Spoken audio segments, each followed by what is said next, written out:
Everyone, thank you guys so much for tuning in tonight.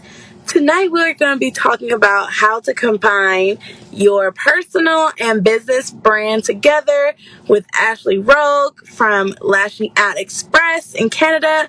And I cannot wait for you guys to hear all the knowledge that we have to share with you tonight. So please, if you have any questions, be sure to drop them in the comments so we can get them answered. And yeah, I'm really excited to be here tonight. I am feeling a little bit under the weather, but I definitely wanted to show up for you guys and still go through with the live. So please, if you have any questions, just drop them in the comments. Okay. Hey. Hey, can you see me? Hello. Yes, I can see you Okay. now properly. There we go. Okay, cool. There we go. Instagram has been giving me so much hell these last couple of lives, I swear. I know. That's the thing. Instagram lives do funny things sometimes. So Yeah. I'm good. I'm happy it's working. How's it going, girl? It's going good. I'm not feeling the best, but Yeah. I still have to show up. You know, as a business owner, we have to do what we gotta do. Black girl magic. Yes. Yeah, You yeah, gotta show up. You have to show up at the end of the day. yeah. We So, always have to. so you're in Canada, right? So you're on Easter time in Canada? I'm on Eastern time. Yeah. Okay, so it's later there. It's Yeah. 9. It's 8, almost 9 o'clock.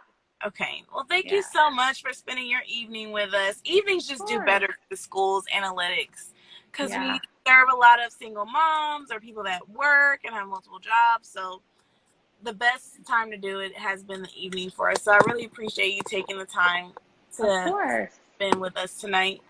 Of course, I get it. I'm a single mom. I'm a mom. I have 3 kids. Totally a thing. Yeah. Crazy. So Congratulations on your new baby. thank you. Thank you. She's perfect. Yeah. And you have a son, so you know the life, the parent life. Yes, I do. Which I think he got me a little sick. I think Yeah, he got me I was just sick a sick. while ago. I just got over something too. My voice sounds raspy. I sound sexy, guys, but this isn't my voice. As much as I wish it would stay. Oh, well, we're here tonight to talk about combining your personal and business brand together. But first, I want you to give the audience just a little bit of rundown on you, what you do, kind of just give them the rundown. Okay, well, hello everybody. I hope that you guys are having a fantastic lashful life. My name is Ashlee Rouge. I'm the owner of Lashoutxpress here in Toronto, Ontario. I've been doing lashes for over 10 years. I've had a storefront here in Toronto for almost 5 years now. We offer services, we offer trainings, we now offer hair services as well. I Wow. also was the #1 distributor for lash supplies reseller, kind of like you guys in Texas, like what's her name? Your friend, your neighbor, Tiana. Yeah. So I would resell products. We recently stopped doing that. So now we're focusing more on like one-on-one coaching, helping, all that stuff. Yeah, and I love it. I absolutely love lashing. I love helping lashpreneurs grow and build. I love empowering women. I'm a mom of 3 daughters, so I'm out here to make sure that they strive for greatness in life as well. And yeah, I'm just excited to be here. Thank you so much for having me on. I actually have lived in Texas before, so if any of you guys are from Texas, which most of your people probably are, I lived in Texas for a few years. Love it. I wish I moved there. Not gonna lie, but yeah, that's just a little bit about me and my brand, and yeah. And you were in Houston when you lived here? Yeah, I was in Houston. I was in Houston, Texas. Yeah. Okay. I was in Houston. Houston's beautiful. I have never, whoops, sorry. I have never traveled to Dallas. I've never been in Dallas. Yeah, because I remember when, because you guys had it hard during COVID, and I remember hitting you up, and you were saying that you were thinking about moving, and I was like, come to Dallas, and you're like, no, I've lived in Houston. If I was going to go anywhere, it'd probably be there. Yeah, I did. I came to Houston during the pandemic. My dad had a stroke. He's okay, but he had a stroke, so I came to Houston, and that's when I hit you up to come see you, because I've never been to Dallas. Love Houston's vibe, love the energy. I love Texas. Like, honestly, I would move to Texas tomorrow if I didn't have 3 kids here in Canada. It becomes a little bit more difficult to move your life there, but I love Texas. Texas is awesome. Awesome. Well, yeah, let's go ahead and jump into our topic for tonight. I definitely think that this is going to hit for a lot of our audience. A lot of our audience is new. You know, they're kind of shy. They don't know where to start. Should I show myself? Should I show parts of my life or my business page? A lot of that, they tend to like overthink that type of stuff. So I would love to like just kick off the topic with just like, what is some tips that you can give to new lash artists who are still building their business on how to still show some type of personality so that they can attract the clients they want in their branding? Well, I struggled with this as well. Like 10 years ago, there was no Instagram, so there wasn't an opportunity to really show yourself outside of your business card. Now there's social media, there's Facebook, all these different platforms where you can show yourself. I would say when you're coming into the industry, you can show yourself in the smallest way possible. I always say to my students, you know, do one post, just a picture of you in being your authentic self. Don't do the whole like, oh, let me do a photo shoot. I need to look professional, because that doesn't feel genuine. That doesn't feel like you. And also in your caption, like captions should feel like captions aren't a big thing now, because I feel like social media is steering more towards the video content, the reels. So how would you bring that into a reel or a video? You can put some words in your video, put some, you know, writing as the picture of you is going by or whatever, just kind of explaining what you do, who you are, where you come from, you know, what you like. Like a lot of my clients, when I first started as a lash artist, would like, because I started, I mean, not when I first started, when I first started posting myself on social media, a lot of my clients would say, I came to you not because of your work, but because you have kids. Like, you're a mom, I'm a mom, I wanted to get to know you. Oh my gosh, you seem so cool. I read that post where you said this and that. And I think that allows your potential customer to really get a feel of who you are, because we have to understand, as much as we want to be these big brands and grow these big businesses, or maybe not, you still want to show yourself. You want to show who you are. It's always necessary to have a person attached to your brand, because in every business, like you have to look at the biggest business, like Apple. There was like, you know, Steve Jobs. Like there's people attached to these big brands, because people want to feel like they're not buying into a service or a product. They want to feel they're buying into somebody or supporting someone, right? So a little way, social media, posting yourself, comments, not in your caption as well, is very helpful. No, I definitely agree. I used to get that a lot because I was just so transparent in my journey, letting people know that, you know, I'm in school. These are the things that I want to do. I want to train. And people definitely resonated that. And because strangers are going to be your biggest clients, you have to continuously reintroduce yourself and show up and show them your personality. We have a question. I have a business and a personal page. What about clients requesting to be on your personal page? Now, I definitely feel some way about this, especially I felt so conflicted with opening up the school. I used to have my page public, and I even had my personal page in the school's bio. Like that actually mattered. Like it didn't really matter, but it came to a point, and I really had to think back to something that I learned when I was doing my instructor's program. Kind of just keeping that professionalism, you know, especially because there are students that are still in our program, I don't really want them to be privy to my personal life. And mine is kind of different because I'm a school owner, but I'll just give you my take on it. I don't want students to be privy to my personal life or like judge me for how I live and that type of stuff. It used to be open. I used to let people just follow whenever, but then it got to a point where it's just like people would ask me stuff like questions about the school, how to enroll, or I'm having issues. Then my teacher ain't responded back to me, and I'm like at home, 9 o'clock in my bed, you know, finna go to sleep, and I'm clocking back into work. And so I made the decision to like make my account private, and you know, depending on who the person is, and if the student is serious, there are a few students that I do follow back, and they follow me because they're just like, they're cool. It depends on the person, you know? But I feel like people have to respect, if there's that level of respect, like, hey, I get it. This is your personal page. Like, I'm here just to partake and witness your life. I'm not here to like bring work over here to this side because this is your personal page. And so that's why I like to keep things separate. But I do want to hear your take on this, Ashlee, as far as like being a service provider. So for years, like I had two separate pages and I kind of did the same thing. I had both of them open. And then I tried the whole, let me close one page, because that was happening. People from like my store were like following me on my personal page. And Ashlee outside of the store is like a whole different person than business Ashlee. And I felt like, oh my gosh, they're going to judge me. They're going to think this, they're going to think that. It's going to affect my business, it's going to affect my brand at first. So I locked back off the page. And then I realized, no, like for me personally, I think you can separate the pages. And then for me, what I've started to do on my personal page is I have a friends only. So I have my stories that I share with like everybody. So you can see Ashlee and her authentic self. But then I have like my really, really private stuff, like things my kids doing or things that I just don't want to share with potential customers or business people. And I separate that, and I just have my friends, my true friends on the friends only, and I share all that stuff. But the reason why I would say like it's good to have two is kind of along the lines of why I'm talking about personal and business brand.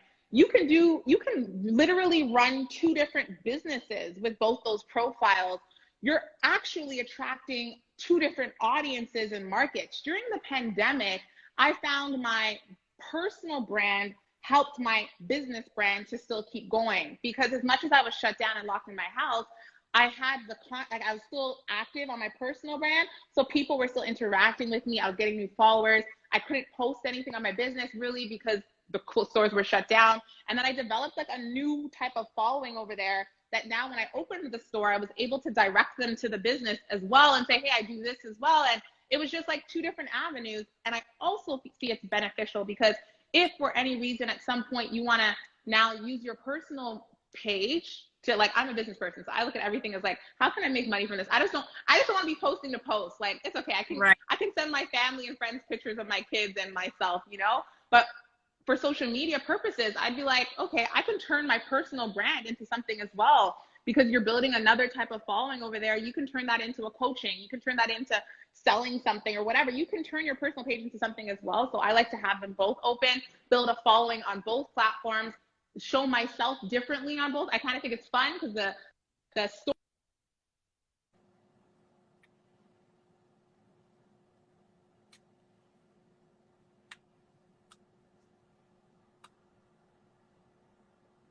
Hold on, we lost her for a second.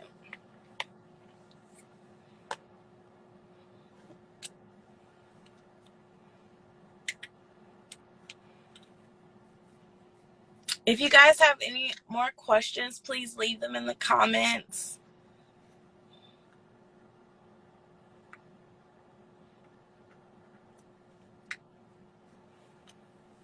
Let's see if she's gonna come back. Well, I'm definitely gonna drink some tea when I get home. But yeah, I mean, I definitely get what she's saying, you know, building up your personal brand and your business brand, because you can attract two different markets, and you know, maybe your personal can turn into something more on the coaching side. So that's kind of like where I'm at with my personal page, and you know, keeping things separate. So I definitely get it. But you know, my advice for new lash artists is I would definitely make sure that you do keep, you know, your clubbing and like your social life and that type of stuff. Don't post that on your business page. That is the whole purpose on why you should have a personal and a business page. Let me see. Okay, let me invite her back up. I'm not saying that there's not a place for both, but not on your business page. No, go ahead, Ashlee. I was just somebody totally called me, and I felt it. I was like, someone's gonna call me while I'm on this live. I just know it. Someone's gonna call me, and it happened. Yeah, no, I was gonna say same as what I was saying before. I think it's good for you to be able to build two different audiences on two different platforms. It gives you another option if you would like to start a business on your personal page. Like you just said, I kind of heard you separating it. Like, don't be showing yourself drinking and doing the most on Instagram, because that can affect obviously the clientele that you're trying to attract. show your authentic self, but not that part of yourself. You're still trying to run a business, and separating it. I think you could totally show that part of yourself by having a friends only. But I think it's so beneficial to have too. I love it. I'm here for it. No, I definitely agree. And oh my God, this is another thing I was talking. When I went to Houston, I had dinner with another lash artist, and she was sharing with me how some of her people, her clients, they felt some type of way, like when she would show on her business page, like she's traveling, she just got a new purse, and she was sharing with me that sometimes that they would say like slick things like, oh, only because we keep you booked up, like, are you able to live this type of life? Or, like, you're able to get those bags and those luxury items because of us, like something in that way. And that's where it goes back to like how people perceive you and what you're showing off. You have to come across straight out the gate on your business page that you're a business person. Because if you leave cracks for people to be like, oh, she's unprofessional because she couldn't take me, but I see that she's out. She's out partying, but she could have been doing my lashes. Like, you don't want people to be able to have that say so in what you're doing, and it will affect who's being attracted to you. If you show that you're that hot lash artist, that hot girl that is on the night scene and that type of stuff, you're going to attract those type of clients who don't really value, the actual service. They just value just being able to say that they got lashes and they have the look, but they don't actually value what you're doing for them. And then, yeah, they'll feel some type of way when you start living your life. You can take vacations, you can buy yourself nice things, and then they'll start feeling some type of way. So that's how you kind of like keep that jealousy spirit separated, because you don't want that. Listen, I feel like if that's the kind of energy a client's bringing me, they're not meant to be my client. Because when I be like showing off and doing shit, my clients be like, yes, you're out, you're doing something. But I get what you're saying 100%. I also think that Instagram has given you an option to like block or hide your stories, or, kind of like in a way turn off the people that you don't want to be a part of that part of your life. Like, you can have those types of people. You notice there are those types of people, you hide your story from them. You hide your posts from them. Now they don't see it. They think they're still a part. They don't feel away because they're your client, and you're not disrespecting them in any way. But at the same time, you're not listening to the noise, because I'm just really, really big on like showing up as you wherever you are, being just real and honest, because at some point that crack is going to open, because you can only hide that part of your life for so long.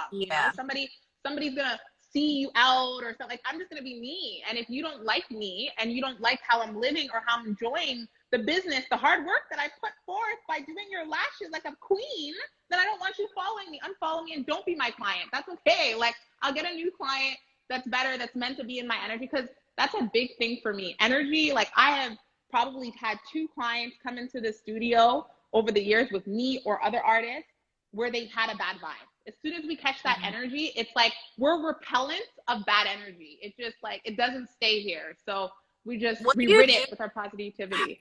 How do you handle, I know this is off topic, but how do you handle that situation when you feel like the client is draining, it's not good energy, like y'all not on the same vibe?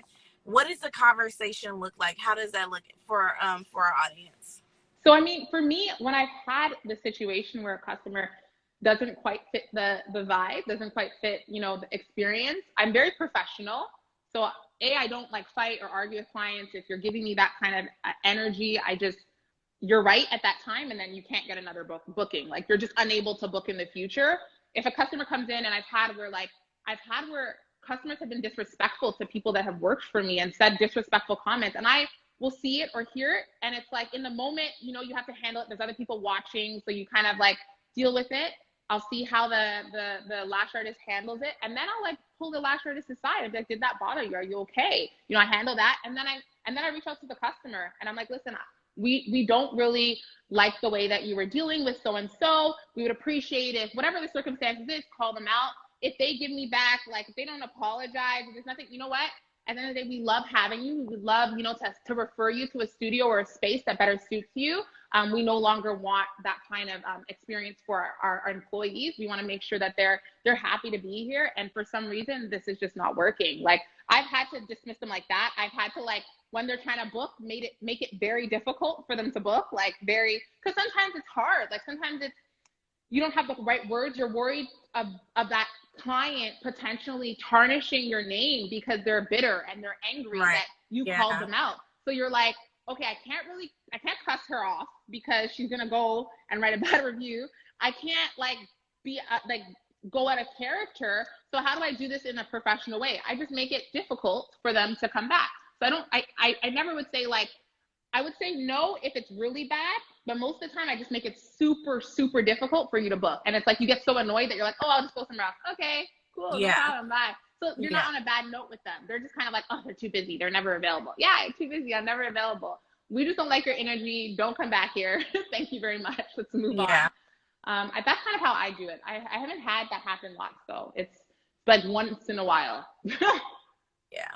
It's definitely something you guys want to watch out for, you know, especially because you guys are new. You feel like, oh, you know, like, I am so grateful that she's coming to me, and you feel like you have to be in this service mindset.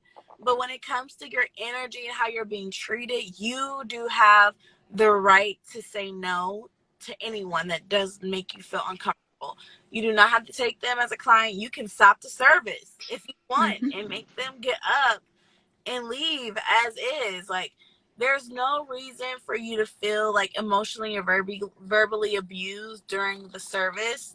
And I just want you guys to know that and have a confidence for that. Not everybody is for you. And once you get that vibe, it is good just to, like, get them off your books. I 1,000% agree. Tell them to leave. Goodbye. And then the new good client is going to come back in. It's so funny because I find a lot of new lash artists, they're so nervous. Like, they're so scared to, like, tell a client how to style their lashes, tell a client what they should do. They're just like, yes, yes, yes. Because it's like, ooh, a client, like, yay. And I get it. I was like that. When I first started, I was like, yay, a client. But then I realized, no, because you're building the wrong clients, and then you're growing the wrong clients. And you want to be really precise with the type of clientele that you're building, because we only can do so many eyes, right? So you want to make sure that client list that you have are people that you want to serve, not that you have to serve or feel obligated to, or doing things that you don't want to, right? Yeah, definitely being intentional, because like she said, you cannot do everybody's lashes. So, you know, that's the whole reason why you increase your prices. That's a good way to get those bad apples off of your books, or just straight up letting them know that this is not a good fit. Maybe they're not following your policies, taking advantage of your time, being super late. And all it does is just show people that you are serious about your business. You're serious about your time. But you have to know that first. You cannot let people step all over you, because what you're doing is you're training the client on how to treat you, how to interact with you. And then they tell their friends, like, yeah, girl, like, she's super relaxed. You know, you don't have to worry about it. Like, you know, then that friend comes in with that same energy because the way you trained that one client. So that's why you really want to keep things tight. You really want to keep things consistent, and you want to stay professional, and that is the key right there. 1,000%. Yeah. Okay, awesome. Well, thank you so much. Before we get off, is there any other tips you want to leave, or gems you want to leave for the audience? Yeah, man. I'm just going to say, like, I mean, there's nothing like crazy, nothing that you probably don't already know, but for anybody that's new, like in the lash industry, really just trust and believe the process. I think so many times we feel like we need to be so much further ahead than we really need. Enjoy it, enjoy the growth, enjoy the experiences with each other, like the client versus you. Like, I love that. You know, really believe in yourself, and like, the sky's the limit in the lash industry. For me, it's $1 billion industry. You can really do anything. You can be a lashpreneur. You can be selling products. You can do anything that you put your mind to. So believe in yourself, love what you do the best work that you possibly can, and show up authentically you. That's like the best advice I can give you, is authentically you. Don't try to be any other artist or like anybody else that you see in the lash industry. Come on as whoever you are and be exactly that. And the right people will come towards you. Don't worry. And just consistency, okay? Yeah. Consistently be you. Consistently. Yeah. It's not going to happen overnight, guys. No, not at all. It isn't. But yeah, with consistency, just knowing what you're signing up for, not just having a mindset of it's going to happen overnight, because that will just shock you of how much work it actually takes to be successful in this industry. So Exactly. thank you so Exactly. much, Ashley. I really You're appreciate. welcome. We should do this again. Yes, Anytime you have Melissa. like anything going on, anything you want to promote. If you do, you have any digital products for people or like? Not right now. We're working on those right now. We're actually working Okay. on some online programs for you guys. So if you're not following me, please go and follow. We will be posting some really, really great things for you guys. Products, nothing else. That I'm not a product salesperson. I'm not into carrying my own line. But that's something that's really, and helping businesses. So if you are a lash, even if you're in Houston, Dallas, wherever that part of the world is, I would love to still help you if you ever need somebody to talk to. I'm a great mentor, so reach out to me, and I'm here for you. I love that. Thank you so much. Let us know when your online courses are available. We could definitely help get the word out. And Okay. I'm gonna have, I don't know if Eloisa already sent it over to you, but we have like a Google form that you can fill out to be listed in the brand resource guide. It's Okay. free. It's pretty much just like a magazine that we're putting together for our alumni students to kind of like send them to people that are in the industry. Oh, that's So dope. if she hasn't, I meet with her tomorrow, and I'll have her send that over to you. And we just need like your headshot, bio, links to all that type of stuff. And if you Okay. want to give our students a code or anything like that, because this is going to be in our alumni classroom for anybody that goes to the school. Okay, amazing. Well, I'll definitely be sending that over to you. Okay, girl. Thank you so much again for your time. Thank Let's do you. it again. Yes, let's do it again. Thank you guys so much. Have a great night. Bye. Bye.